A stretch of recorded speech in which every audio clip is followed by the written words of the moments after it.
qué hace Pablo? Pablo va a hablar de una cosa, luego va a hablar en otro capítulo de otra cosa. No es que en otro capítulo, el capítulo lo pusimos nosotros, ¿no? Pero él habla, hace un discurso de un tema, luego hace un discurso de otro tema, y en tercer lugar hace un discurso mezclando los dos temas anteriores y dando una conclusión final. Así es como tenemos, por ejemplo, Romanos 7, 8 y 9. Saben que si van a estudiar Romanos 7, 8 o 9, estudien los 3 capítulos, porque si no se van a perder una parte de lo que Pablo quiere comunicar. También tenemos el caso de hoy, que Pablo escribe 1 Corintios 12, 13 y 14. Si vamos a estudiar el 13, estudiamos 12 y 14. Así que bueno, hoy vamos a ver el capítulo 14, que es como la conclusión de los 2 capítulos anteriores.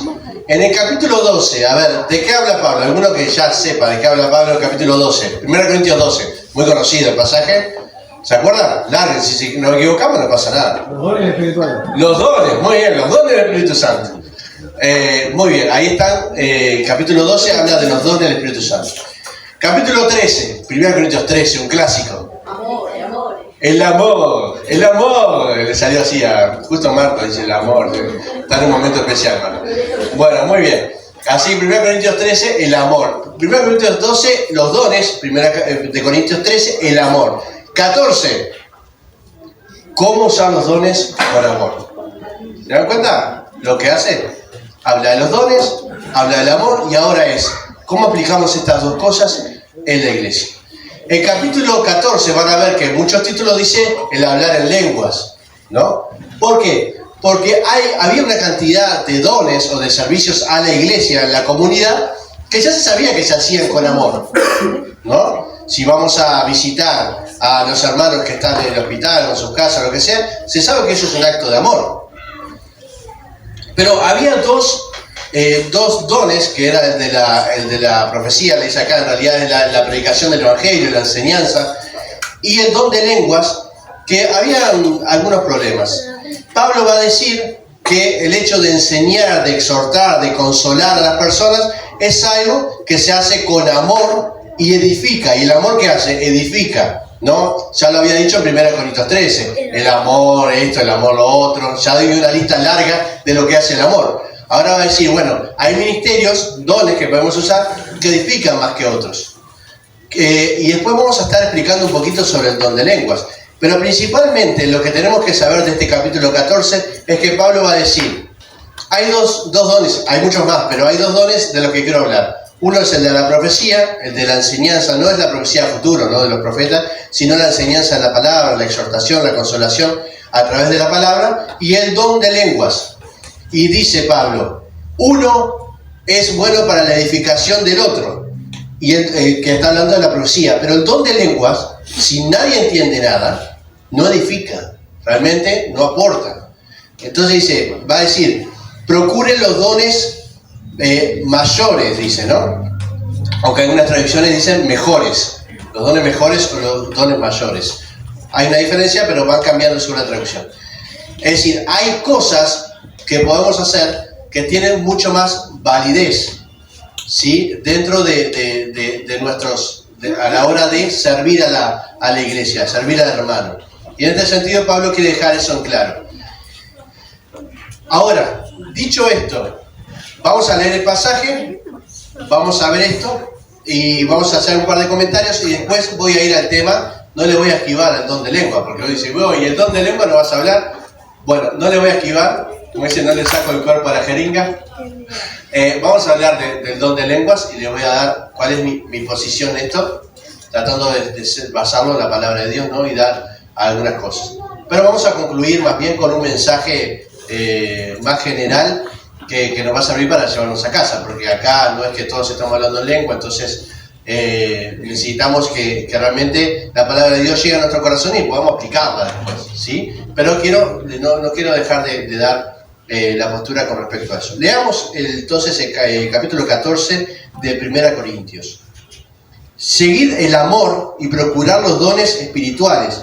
Vieron que ya está hablando del amor, ¿no? En el 12 ya empieza a hablar de capítulo 13. Dice, pero sobre todo busquen aquello que es perfecto, ¿no? Y en el 13 empieza a hablar del amor, ¿sí? Ahora va a hablar de que del amor también, que es el capítulo anterior.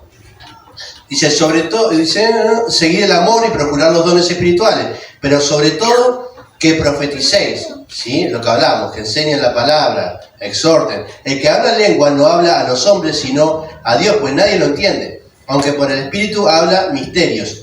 Pero el que profetiza habla a los hombres para edificación, exhortación y consolación. Eso es lo que hace la palabra de Dios en nuestras vidas.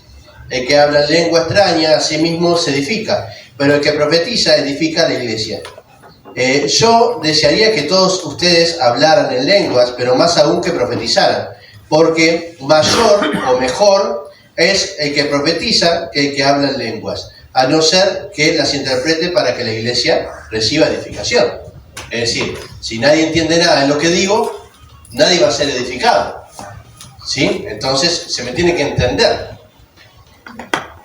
Ahora pues, hermanos, si yo voy a vosotros hablando en lenguas, ¿qué les aprovechará si no les hablo con revelación, con conocimiento, con profecía, con doctrina? Ciertamente las cosas inanimadas que producen sonido, como la flauta o la cítara, si no dieran notas distintas, ¿cómo se sabría lo que se toca con la flauta o con la cítara? Y si la trompeta diera un sonido incierto, ¿quién se prepararía para la batalla? Así también ustedes, si por la lengua que hablan no dan palabra bien comprensible, ¿cómo se entenderá lo que dicen? Porque sería como si hablaran al aire. Tantas clases de idiomas hay seguramente en el mundo y ninguno de ellos carece de significado. Pero si yo ignoro el significado de las palabras, seré como un extranjero para el que habla, y el que habla será como un extranjero para mí. Así pues, ya que anhelan los dones espirituales, procuren abundar en aquellos que sirvan para la edificación de la iglesia. Saben que en la textual dice, ya que anhelan los espíritus, ¿no? Dice, ¿cómo los espíritus? Sí, hablando de los dones espirituales, ¿sí? Digo porque pues, así está en el original, pero se refiere, por eso lo traducen dones espirituales. Por si alguno tiene la textual ahí en su mano, está leyendo. Por lo tanto, el que habla en lengua extraña, pida en oración poder interpretarla. Si yo oro en lengua desconocida, mi espíritu ora, pero mi entendimiento queda sin fruto. ¿Qué pues? Oraré con el espíritu, pero oraré también con el entendimiento. Cantaré con el espíritu, pero cantaré también con el entendimiento. Porque si bendices solo con el espíritu, el que ocupa el lugar del simple oyente, ¿cómo dirá amén a tu acción de gracias? Pues no sabe lo que has dicho. Tú, a la verdad, bien das gracias, pero el otro no es edificado. Doy gracias a Dios que hablo en lengua más que todos ustedes, pero en la iglesia prefiero hablar 5 palabras con mi entendimiento, para enseñar también a otros que 10.000 palabras en lengua desconocida. Hermano, no sean niños en el modo de pensar, sino sean niños en cuanto a la malicia y maduros en cuanto al modo de pensar. En la ley está escrito, en otras lenguas y con otros labios hablaré a este pueblo, ni aún así me oirán, dice el Señor. Así que las lenguas son por señal, no a los creyentes, sino a los incrédulos. Pero la profecía, no a los incrédulos, sino a los creyentes. Vamos a leer hasta ahí. Fíjense, hay muchísimas cosas para ver acá, ¿no? Pero el último versículo que leí, tenemos que tenerlo en nuestra mente. Dice que las lenguas son señal ¿para quién? No se escuchó nada. ¿Para qué? Para los incrédulos. ¿Y la profecía? Para los creyentes. ¿Sí? No nos olvidemos de eso, porque muchas veces leímos el capítulo 14 y nos salteamos esto. Que las lenguas son señal para los incrédulos, ¿sí? Que la profecía, es decir, la enseñanza de la palabra, la exhortación a través de la palabra, es para los creyentes. Como les dije, no le voy a sacar la jeringa del cuerpo, eso es normal. Le voy a sacar el cuerpo a la jeringa y vamos a hablar un poco de don de lenguas. Hay diferentes posiciones, esto es, da para debates y de todo. Yo les voy a dar mi postura y ustedes después en su casa vuelven a repasar y ven, ¿sí? Esto es lo que pienso yo con respecto a las lenguas y lo que la palabra de Dios está diciendo. Bueno, voy a comenzar hablando del pentecostalismo. ¿Por qué? Empieza en 1906. Fíjense que tiene, ¿cuánto? Dos siglos. Es decir, no, 2 siglos no llega, es un siglo y poco, ¿sí? Es decir, una cosa importante que tenemos que saber, que tampoco quiere decir que esto sea verdad por esto que voy a decir, pero desde esa fecha hacia atrás, los 18 siglos anteriores a eso, del siglo I, las iglesias no hablaban en lenguas, ni predicaban en hablar en lenguas. ¿Sí? Esto es algo importante. ¿Por qué? Porque pensamos que es algo que viene de, bueno, lo proyectamos a Hechos 2, en la Biblia. No estoy diciendo que estamos fuera de la Biblia, pero en 18 siglos no había iglesias que hablaban en lenguas. ¿Sí? Iglesias cristianas, estoy hablando, ¿no? Ni católicas, ni evangélicas, ni ortodoxas, ni nada. No hablaban en lenguas, ¿sí? Entonces no se hablaba ni siquiera este tema. ¿Cuándo empezó el tema a hablarse? Bueno, en el comienzo del pentecostalismo en Estados Unidos en 1906, de la cual la iglesia del Nazareno tiene una conexión ahí, ¿no? Una conexión de la iglesia del Nazareno, llegó a ser la iglesia pentecostal del Nazareno, con ese nombre, y se fue desarrollando de ahí en Estados Unidos, donde hubieron avivamientos como el avivamiento de la calle Susa, muy conocido, donde se convirtió una cantidad de gente allí. Ese es el comienzo del pentecostalismo. Digo esto para ubicarnos en el tiempo de cuando se empieza a hablar el tema del don de las lenguas en la congregación, ¿sí? El don de lengua aparece en la Biblia, pero hablar en la congregación las lenguas como las conocemos. ¿Seguimos? Bueno, fíjense, esto es 2020, ¿no? Este video es 2020, hace 3 años. Empezamos, dijimos que hace un siglo que empieza el tema de las lenguas en la congregación, y esto es 2020, donde muchas iglesias le dan mucho énfasis a esto en las reuniones, ¿no? Y quería mostrar apenas un videito, son 30 segundos más, para que vean por si alguno no sabe de qué estoy hablando cuando hablo de hablar lengua, porque de repente alguno ya viene de una historia de iglesia y sabe qué es, pero otro de repente nunca fue a una iglesia y no sabe de qué estamos hablando con esto de hablar en lenguas.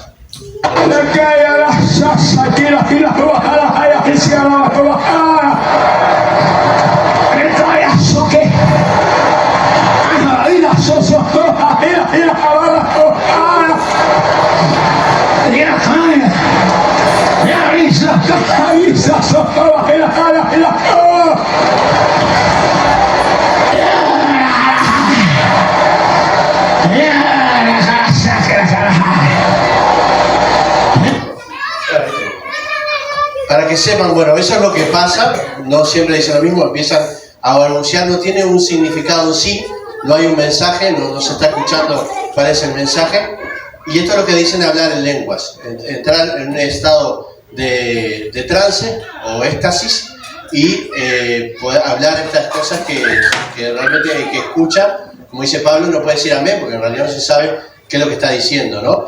Pero se ha dado en muchas iglesias, y no lo estoy cuestionando, estoy contando lo que está pasando. En muchas iglesias se le da un énfasis grande en hablar en lenguas y hay cultos para hablar en lenguas. Pero ahí, porque pasa eso, hay alguien que interpreta. No, solamente. No, por lo menos en esta, yo puse un pedacito, está toda la reunión. No, es decir, y fíjense que la gente ya está diciendo amén cuando está alabando a Dios mientras que se hablan lenguas, a algo que no están entendiendo. No están analizando el mensaje, simplemente se ve como algo del espíritu que surge y hay, lo que hay es un trance. Y no le tengamos miedo a la palabra trance. Trance es este estado donde se pierde uno y ya empiezan a pasar otras cosas a nivel mental, en un trance, ¿no? Bueno, sabemos que hablamos cuando hablamos de trance, ¿no? Así que las lenguas llevan a este tipo de trance. ¿Qué es el don de lenguas? ¿No? Vamos a preguntarnos, ¿por qué es esto? ¿Está bien esto? ¿Está mal? Yo no voy a decir ni que está bien ni que está mal. Voy a decir si la Biblia habla de este tipo de cosas, ¿no? Si vamos a la otra diapositiva, ahora sí. Muchos van a decir que es un idioma de oración privado, un balbuceo extático, de éxtasis, viene esta palabra, extático, en un idioma conocido y entendido solo por Dios. Es decir, algo que ustedes no van a entender, solo Dios lo puede entender. No es un idioma del mundo, sino una lengua que solo Dios la va a entender. ¿Sí? Ahora, ¿en la Biblia habla de esto? ¿Aparece en la Biblia gente hablando un idioma extático que solo Dios puede entender? Los que hablaban un idioma hablaban del otro que no sabían el idioma. Bueno, en algunos pasajes sí, hay muchos pasajes, ¿no?, donde aparece, ¿no? Pero vamos a ver si esto es así, si lo estudiamos, si es así. Lo que hablaban es esto, este lenguaje extático, como escuchamos recién, que nadie podía entender. Miren, fíjense esto. Hay dos palabras para lenguas en todo el Nuevo Testamento griego. Una es glosa y otra es dialectos. ¿Sí? La palabra que usa para hablar en lenguas es glosa, comúnmente. Glosa, ¿sí? Así como aparece ahí. Fíjense este pasaje donde aparecen las dos palabras. En Hechos 2, versículos 4 y 6. Todos fueron llenos del Espíritu Santo y comenzaron a hablar en otras lenguas, esa glosa, ¿sí? Estaban confusos porque cada uno los oía hablar en su propia lengua, dialectos, ¿sí? Ahí aparecen las dos palabras. Si analizamos la palabra lengua, tanto en el griego clásico, es decir, 8 siglos antes de Cristo, como en el periodo de judaísmo antes de Cristo, ¿sí? Del 400 al siglo I, y después el uso secular de esa palabra en el Nuevo Testamento, vamos a encontrar muchas similitudes, que la palabra no cambió mucho. Vamos a la otra. Por ejemplo, glosa, dice en el griego clásico, el judaísmo precristiano y durante el tiempo del Nuevo Testamento, es el órgano del habla o el lenguaje. Prácticamente glosa es lo que nosotros entendemos por lengua, de forma natural. Cuando decimos ¿qué es lengua? Esta y la lengua de las naciones, lo que habla el español, el italiano, el extranjero. Esos más o menos tenían la misma definición. Lo único que a veces usaban glosa para hablar de lenguas que ellos no entendían, lenguas extrañas, que ahora vamos a ver. Dice, en el caso del lenguaje siempre se refiere a palabras inteligibles, nunca al hablar estático. Puede tratarse de una palabra rara, pero siempre con sentido, ¿sí? Nos pueden decir una palabra en ruso, nos parece recontra raro, pero eso no quita de que no tenga sentido, ¿sí? Eso sería glosa. Una palabra que no entendemos porque no es nuestra lengua, pero tiene un sentido. Que no la sepamos nosotros es otra cosa, ¿sí?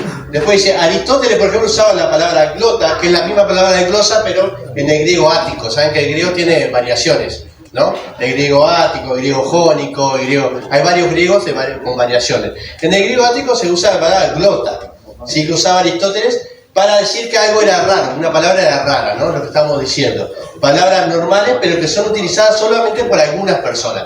Podían estar hasta en el propio idioma que hablaban, el griego, pero los grandes eruditos usaban algunas palabras que uno decía, ¿qué está diciendo? No entiendo nada. ¿Qué es esa palabra? Qué rara palabra, ¿no? Qué trambólica, diría. Qué trambólica esa palabra. Entonces, ¿qué es estrambólico? No entiendo. Bueno, está, pero es español. Que no entendamos, ya es glosa, es rara la palabra, pero sigue siendo español. ¿Sí? Así que se podía usar para todas esas cosas.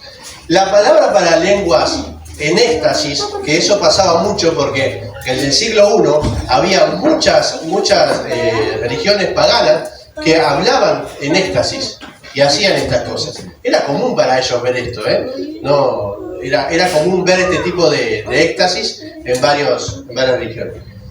Es la palabra potegomai, que es otra palabra, no es glosa, potegomai. Lenguas angelicales o lenguaje estático, común en el paganismo de la época. En el Nuevo Testamento no solo se usa para hablar lenguaje estático, muchas veces se usa como un sinónimo de glosa también. Fíjense, por ejemplo, en Hechos 4:18 dice, los discípulos son ordenados a no hablar en el nombre de Jesús. Esa palabra, hablar es potegomai, ¿sí? Es esa palabra, cuando dice Hechos 26:25, Pablo dijo, hablo palabras de verdad y de cordura, es esa misma palabra. Es decir, obviamente no son palabras estáticas, está hablando de palabras que hablan palabras, ¿no? Así se traduce, en realidad está diciendo, hablo palabras de cordura, ¿no? Es esta misma palabra. Así que no vemos dentro del judaísmo o del cristianismo en la Biblia que se use esa palabra potegomai para el don de lenguas o hablar en lenguas, ¿sí? Siempre se usa la palabra glosa, ¿sí? Y la palabra glosa significa una lengua entendible, una lengua humana que no siempre entiendo porque no es mi lengua. Aparece en Isaías y le dice que le hablarán lenguas extrañas, ¿no? Pero ¿qué significa? Que iba a venir el imperio y los iba a conquistar. ¿Y en qué idioma hablaba el imperio? En otro idioma, no hablaba hebreo. Entonces Dios iba a predicarles en lengua extraña, lengua de los extranjeros que no iban a entender. ¿Sí? Si haces un análisis de esto, vamos a ver que en todos los casos, si vamos hoy, se puede abrir, por ejemplo, la Biblia paralela y ver el griego, y van a ver que en todos esos casos habla la palabra glosa o dialectos. Usa esas dos palabras. Sigamos. Bien, tenemos que entender que Hechos, hay un error, cometemos un error si nosotros trasladamos el libro de Hechos a nuestra realidad de ahora, ¿no? ¿Por qué? Porque el libro de Hechos es una conexión, una bisagra entre el Antiguo Testamento y el Nuevo Testamento, ¿sí? Fíjense que recién podríamos decir que la iglesia está armada en Hechos 10, cuando se convierten los gentiles. El proceso de la construcción de la iglesia empieza en Hechos 2, con el Pentecostés. Pero ¿quiénes se convierten en el Pentecostés? Son los judíos, no hay gentiles. Sí. Están los discípulos de Jesús, judíos, y solamente se les predica la palabra a gentiles, en varios idiomas, ¿no? Pero ¿sobre quién cae el Espíritu Santo? Solo sobre judíos, ¿sí? Solo sobre judíos. ¿Por qué sabemos eso? Porque después va a hablar de que por primera vez el Espíritu Santo cae sobre los gentiles. Es decir, que ahí vemos, ¿no? Si vamos en el capítulo 8, fíjense, se hablan lenguas en Hechos 2. ¿Para qué? Según Pablo, para dar señal a los que son inconversos, ¿no? Se hablan lenguas para dar señal, idiomas estamos hablando, ¿no? Para dar señal, para compartir el Evangelio a los inconversos, en varios idiomas. En este caso, las lenguas fueron señal para judíos y para los gentiles. Vieron que si van a Hechos 2 dice que habían dos grupos. Aquellos que escucharon su propio idioma y entendían y dicen, no puedo creer que está hablando en mi idioma, no en mi idioma de la nación, mi idioma materno, es decir, la variación del idioma de mi mamá.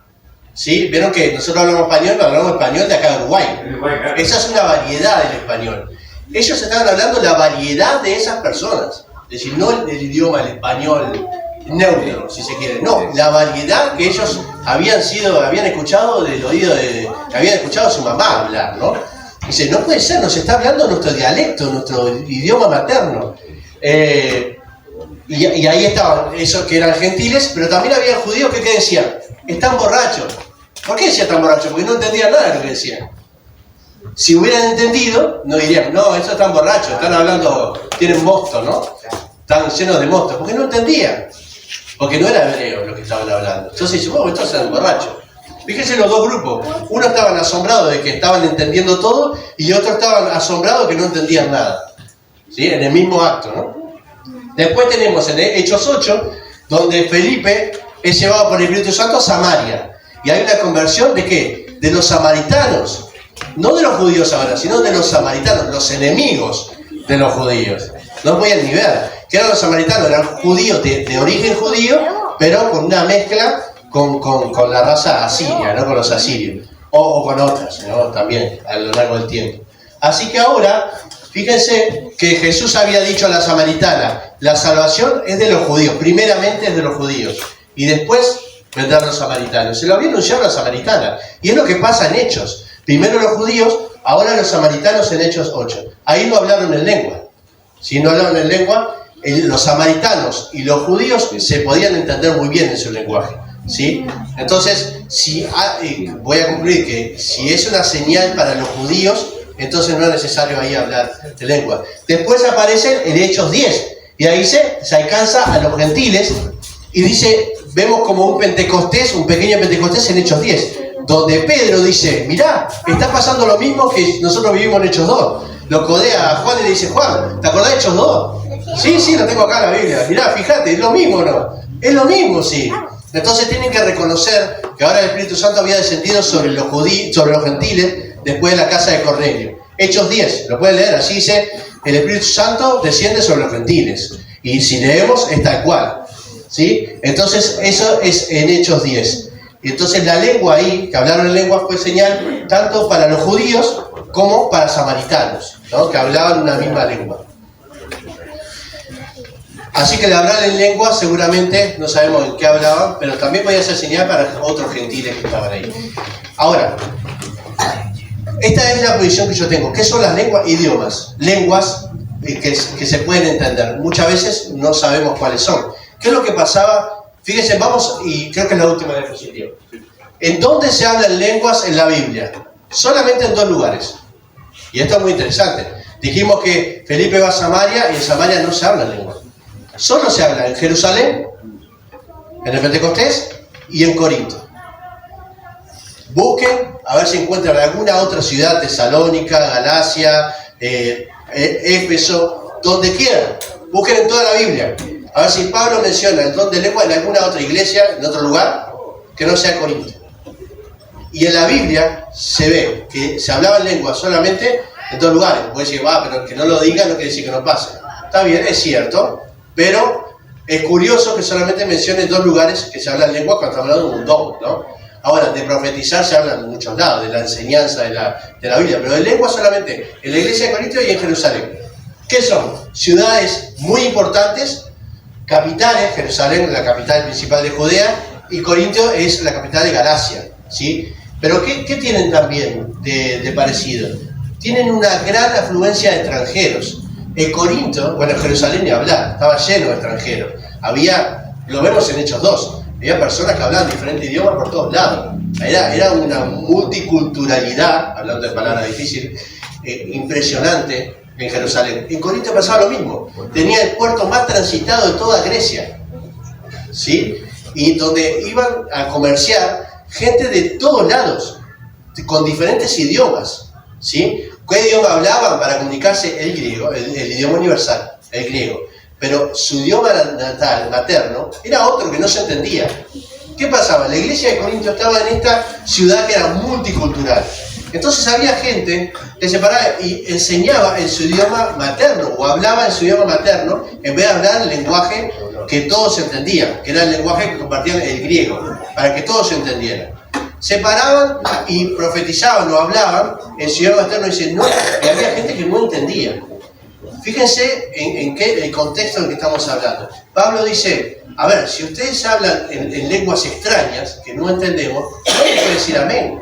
Entonces está invitando a poder hablar, a entendernos unos a otros, a que podamos ser edificados. ¿Para qué hablamos nuestra lengua materna si no podemos edificar a nadie con eso? Si yo acá tuve 8 años en Rusia y vengo y predico en ruso, disculpe, es mi lengua, o la lengua, nadie puede decir amén a eso. Bueno, espero que nadie diga amén, ¿no? Pero, ahora, es lo que yo considero lo que son, según la palabra de Dios, y según lo que le mostré, hay mucho más para mostrar, pero obviamente una prédica no alcanza para esto, ¿no? Pero hay mucho más que podemos decir con respecto a las lenguas. Ahora, ¿por qué decimos todo esto? Primero porque sé que cada uno de nosotros le gustaría saber sobre el don de lenguas, ¿no? Entonces, aclaro esto y doy mi posición. Pero además, tenemos que extraer de 1 Corintios 14 cuál es el mensaje que quiere dar Pablo. Lo que hacemos en la iglesia, ¿lo hacemos para edificar al hermano? ¿O simplemente para mostrarnos nosotros todo lo que sabemos? ¿O lo hacemos como a nosotros se nos canta sin pensar en el otro? Porque así como levantarse y hablar lenguas extrañas que nadie entiende, ¿sí? Que solo Dios entiende, dice, ¿no? Solo Dios sabe lo que está diciendo. Los hermanos no tienen ni idea. Y Pablo dice, y yo soy el que más hablo, ¿eh? Miren que Pablo era un erudito, ¿no? Miren que yo soy el que más lenguas hablo, sin embargo, prefiero ir y hablar pocas palabras, pero que me entiendan, a dar discursos que nadie entiende. Entonces, Dios nos invita a través de Pablo, de 1 Corintios 14, a servir pensando en el otro, a servir para edificar al otro, a vivir la vida cristiana fuera de nuestro yo. La iglesia de Corintios se caracterizaba por eso, cada uno hacía lo que quería, ¿no? Iba por un lado, el otro, hacía lo que quería. Pablo nos invita, no cuides tu ranchito. Se trata de mirar al otro, de servir al otro, de edificar al otro, ¿sí? Y para eso estamos acá, para mirar las necesidades del otro, para exhortar al otro, a personas. A veces el que predica puede caer en una trampa, ¿no? Yo vengo, acá exhorto, doy consuelo, hablo cosas lindas y para mí ya está, listo. Entonces, ¿qué pasa? He dejado al otro de lado. Solamente se convirtieron ustedes ahora en escuchas y dijeron, se predicó la palabra, seguramente en 3 horas no se acuerdan ni la mitad de lo que dije. y yo me siento feliz porque prediqué. Pero Pablo nos invita a dar un paso más y a hacer iglesia, más allá de la predicación, a exhortar, a consolar, a acompañar al hermano que tenemos al lado. La iglesia tiene que realmente estar unida en una familia y hablar una sola lengua, ¿no? Que todos nos pongamos de acuerdo. Que por lo menos se escuche lo mismo de esta iglesia. Y eso se genera con la familiaridad, con el acercamiento. ¿Cómo se sabe si una iglesia es fría o es una iglesia familiar? Y bueno, miren los bancos, cómo están repartidos, si hacen rancho aparte, si en la semana no saben nada uno del otro, si están... Y bueno, y ahí pasamos a ser una congregación. Pero ¿qué pasa con la familia de la iglesia? ¿Qué pasa con el ver más allá? Con el salir de mi yo y pensar en el hermano, en la necesidad, en la exhortación, en el consuelo al otro. Si pensamos que solamente cumplimos porque cumplimos con una reunión en sí, o porque estamos en un grupo que dice iglesia, nos estamos quedando cortos. Porque la familia de Dios va mucho más allá de eso. La familia de Dios no se trata de que nosotros vengamos a dar nuestro propio discurso, a decir lo que nosotros pensamos de esto, o poner en claro las cosas que nosotros hacemos. Se trata de personas, se trata de acercarnos, de tener interés por el otro, ¿sí? Y claro, a ver, somos familias independientes, hay cosas que nosotros están dentro de nuestra familia y no andamos compartiendo con todo el mundo, hay cosas que está bien que sean así. Cada uno, imagino que no van a ir cada uno a decir, mira, estos son mis finanzas, iglesia. No, las finanzas son personales, hay cosas que son personales, pero no podemos estar herméticos, no podemos estar como una isla aparte, porque somos un cuerpo, ¿sí? Si yo me saco el brazo y lo dejo arriba de la mesa, no lo voy a hacer, entonces ese brazo, ¿no te lo llevas? Porque Pablo hace implantes y esas cosas, pero... ese brazo, si Pablo no se lo lleva, se muere ahí, se muere. Si no estamos unidos al cuerpo, integrados con el cuerpo, nos morimos. Espiritualmente no tiene ningún sentido. La iglesia no es este edificio así como ver, y sé que todo el mundo lo tiene claro. Gracias a Dios por esto que tenemos, ¿no? Gracias a Dios. Pero tiene que ver con la familia, la unidad de la familia. Pablo lo que quiere es luchar contra esto. Los dones son para preocuparte por el hermano.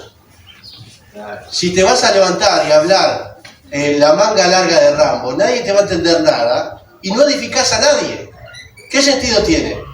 Decime, mirá lo que dice la Biblia, hermano, te exhorto, o te animo, o te consuelo, oro por vos. Ese es el verdadero valor. Pablo dice, a ver, déjense de cosas raras. La iglesia se trata del amor. Es así de sencillo. Déjense de cosas raras, servir al prójimo. Se trata del amor por el prójimo. No es tan complicado. No tiene que ver con momentos de euforia, nada. Tiene que ver con el amor. El amor que todo lo perdona, que todo lo soporta, que todo lo cree, que todo... Eso tiene que ver. Esa es la iglesia. El servirnos en amor. Es eso, nada más. Tan fácil, sí. Servirse en amor. Y los corintios dijeron, no, servir tiene que ver con otras cosas. Servir tiene que ver con que yo hable mi idioma y haga un gran discurso, con la confusión. Y Pablo dice, no, muchachos, orden. Dios es un Dios de orden. No puede hacer cada uno lo que se le canta. Haga las cosas con amor. Hay a veces que, bueno, si tenemos un culto y alguien de repente por la palabra de Dios o por la alabanza se siente conmovido, tengamos la libertad de irnos de nuestro banco y dar un abrazo y orar por el hermano. No, yo estoy en mi posición. Esta es la reunión, tengo mi posición, tengo mis cosas. Si hay que frenar la alabanza y orar todos juntos por algo que pasó, oremos. Sintamos la libertad de amar a los hermanos.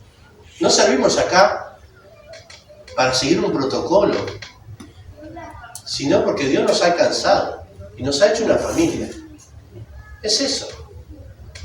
Cada uno ama a su forma, a su manera, pero ame según 1 Corintios 13. Y esa va a ser la mejor manera de servir. No, yo quiero estar en alabanza, quiero predicar, yo quiero ser pastor, empezar amando. Empezar amando al hermano. Y después todo lo demás será por añadidura. Pero si estamos pensando en el ministerio, cómo servir a nuestra manera, y no estamos dando el paso de saber cómo están los hermanos, si tienen necesidades, si tenemos que orar por ellos, si necesitan exhortación, si necesitan que los acompañen, si tienen necesidades, emocionales, espirituales, materiales, de todo tipo. No es meterse en la vida de los hermanos. Nadie dice, miren, les digo de mi parte, yo me hago cargo de mis palabras. Si alguien me pregunta, che, ¿cómo estás en tu vida devocional, espiritualmente? No me voy a ofender. No tengan miedo de preguntarse acá, no me voy a ofender. Parece algo lindo. Y en algún momento diría, la verdad que ando con luchas. Y en algún momento diría, no, la verdad que bien, últimamente bien. Gracias a Dios, bien. Si alguno me pregunta, che, ¿cómo va la situación financiera? ¿Cómo está? ¿Está pasando bien? No me voy a ofender. ¿Por qué me voy a ofender? Decir, no, mirá, ahora corto como pata de chancho. Y si hay una situación, sobra, ¿precisás? Bueno, hay de todo. ¿Cómo no nos podemos preguntar cosas si somos familia? ¿Cómo no podemos ir un paso más allá si somos familia? La familia se preocupa, quiere servir. No pasa nada si alguno de ustedes me dice, Miguel, ¿sabes que siento orar por vos? No va a pasar nada, no me voy a ofender. Voy a estar agradecido. Lo digo de mi parte. No hablo por todos porque capaz que algunos se ofenden, pero no se ofendan. Tenemos que estar abiertos a cuidarnos unos a otros. Y ese es el amor. Pablo escribió 1 Corintios 14, no para hablar tanto de la lengua, si están, si no están, qué son, sino para hablarnos de que el amor tiene que estar sí o sí en nuestro servicio. Y si hacemos algo que no edifica, no hay amor. Eso es lo que Pablo está diciendo. Si algo de lo que hacemos no edifica, no hay amor. La invitación es esa. La invitación es que estemos cada vez más unidos. Cada vez más unidos. Que no tengamos temor de acercarnos, hermanos. Que no seamos tan herméticos en nuestra vida. En algunas cosas sí, son nuestras cosas, bien. Pero seamos más abiertos al amor de los demás. Seamos más abiertos a salir y visitar a un hermano a tomar mate. Antes, preguntémonos si va a estar, si está ocupado o algo, ¿no? No caigamos. Ya me veo en casa, gente, tengo que trabajar. No, pero así, todos sabemos esos límites. Pero seamos más familia. Yo sé que esto es como diciendo, mirá lo que está diciendo el pastor, algo obvio, algo que ya sabemos, que somos la familia de Dios, que tenemos que querernos. ¿Qué predica más sencilla? Sacándolo de la lengua, que no es nada sencillo. Pero esa es la invitación de Dios, y es la invitación de Pablo. ¿Cuál es la invitación de hoy a nuestros corazones? Amemos a nuestros hermanos. Miremos a nuestro alrededor. Miren cuánta gente hay para amar. Sobra gente para amar. Amemos. Hay mucho. No se gasta el amor. No se gasta. ¿Sí? ¿Se acuerdan el pasaje que vimos de Zacarías 4, no? El Espíritu Santo carga el combustible. Él te pone lo que vos precisás para amar. Y sabes que el Espíritu Santo nos carga lo suficiente, el tanque de amor, como para amar a muchos más de los que estamos acá. Tenemos la capacidad. Dios no nos va a poner una prueba más grande de la que podemos soportar. Así que ahora lo que tenemos que hacer es amar. Miremos a lo que está a nuestro alrededor. Capaz que hoy entramos, nos sentamos y no sabemos hoy. Yo le digo, ¿quién está hoy en la iglesia? Y capaz que nos perdimos. Estuvimos mirando para el frente mucho rato. Miremos a los que están a nuestro alrededor. Miremos quiénes están. Todos ellos necesitan amor, yo también. Porque yo soy parte de esto de alrededor. Necesitamos amor, necesitamos ser amados. El buen amor, no. El buen amor, el amor de Dios. Necesitamos ser amados. Miremos más los rostros, miremos más a los ojos. Digamos más palabras de bendición. Compartamos más la palabra con los hermanos. Oremos más con los hermanos. Abracemos más. Con cuidado, ¿no? Tampoco estrujemos, pero un abrazo cariñoso. Lindas palabras. Uy, te cortaste el pelo, qué bonito, qué lindo. No mintamos, pero si está lindo. Y si no está lindo, no digamos nada, tampoco te queda feo. Amor, claro. Ah, te pregunta, ¿cómo me quedó? Si te preguntan, le decís, me encanta el reloj. Bueno, es ese. ¿Vos cómo te sentís? ¿Bien? Listo, ya está. Esa es buenísima. Bueno, muy bien. El tema es este. Miremos más unos a otros. Compartamos más, saquémonos más. La iglesia es una, todos somos familia. ¿Sí? Y necesitamos amor. Estamos escasos de cariño. Yo estoy escaso de cariño, así que vengan. Tengo mucho amor en casa, pero necesito más. Así que vengan nomás. Demos un esfuerzo por eso, por pensar en el otro. ¿Sí? Eso es lo que Pablo nos quiere decir. ¿Queremos servir a Dios? Empecemos por amar a nuestros hermanos. Gracias, Señor, por tu palabra. Y gracias porque tú nos muestras cuál es el verdadero amor. Tú has dado a tu Hijo, Jesucristo, para morir por nosotros en la cruz. Y eso sí que es amor, Señor. Un amor que no espera nada a cambio, que solo da, que suelta.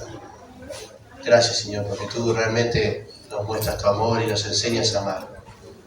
Todos somos diferentes, todos tenemos nuestras cosas que tal vez sean molestas para otros. Pero, Señor, que tengamos esa capacidad de amar realmente, de mirar a los ojos a nuestros hermanos, de ver si hay necesidad, de acercarnos, de exhortar también, pero también compartir palabras de ánimo, de estar en el momento que nos necesitas, de no meternos en nuestra vida privada y cerrar las puertas para que nadie, absolutamente nadie, pueda entrar. Señor, queremos ser una familia que se siente en la misma mesa, todos nosotros, que podamos compartir unos con otros y practicar ese amor realmente en esta iglesia. No hay cosa más linda que entrar a un lugar donde los hermanos se aman unos a otros. Qué bien que se siente, Señor. Padre, ayúdanos, porque muchas veces nos miramos más a nosotros que hay que estar al lado. Ayúdanos a ver a nuestro alrededor y ver cuánto tenemos para amar, Señor. Gracias por la bendición que nos das de poder hacerlo, de poder amar. Te damos muchas gracias. En el nombre de Cristo Jesús.